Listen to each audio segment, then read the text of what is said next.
আসসালামু আলাইকুম ভিউয়ার্স, আশা করি সকলে ভালো আছেন। আমরা যখন উইন্ডোজ দিই তখন একটি গুরুত্বপূর্ণ বিষয় ভুল করি, বা সেটা কীভাবে করতে হয় আমরা অনেকেই জানি না। তো সেই বিষয়টি হচ্ছে পার্টিশন। আমি আমার আগের ভিডিওতে যে 6টি বিষয় উল্লেখ করেছি তার মধ্যে তৃতীয় সমস্যাটি ছিল পার্টিশন। তো আজকে আমি এই সমস্যাটির সমাধান করব ইনশাআল্লাহ। তো চলুন শুরু করা যায়।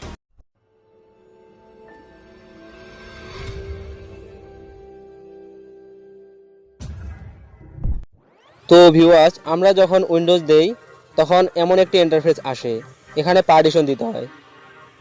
তো এখন আমরা পার্টিশন দিব। পার্টিশন দিতে হলে প্রথমত নিচে দেখতে পারতেছেন ফরম্যাট অপশন, এখানে ক্লিক করতে হবে।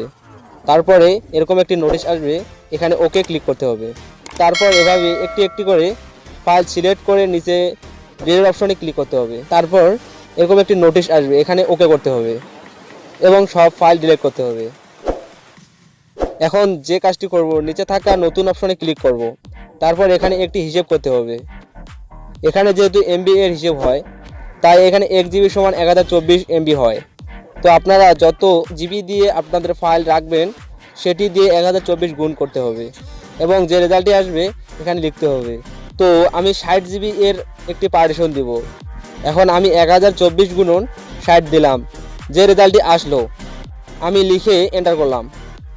এভাবে আপনি যত খুশি করে নিতে পারেন। ভিডিওটি ভালো লাগলে লাইক করতে ভুলবেন না। তো আজ এ পর্যন্ত, দেখা হবে অন্য কোনো ভিডিওতে। ততক্ষণ সুস্থ থাকুন, ভালো থাকুন। আল্লাহ হাফেজ।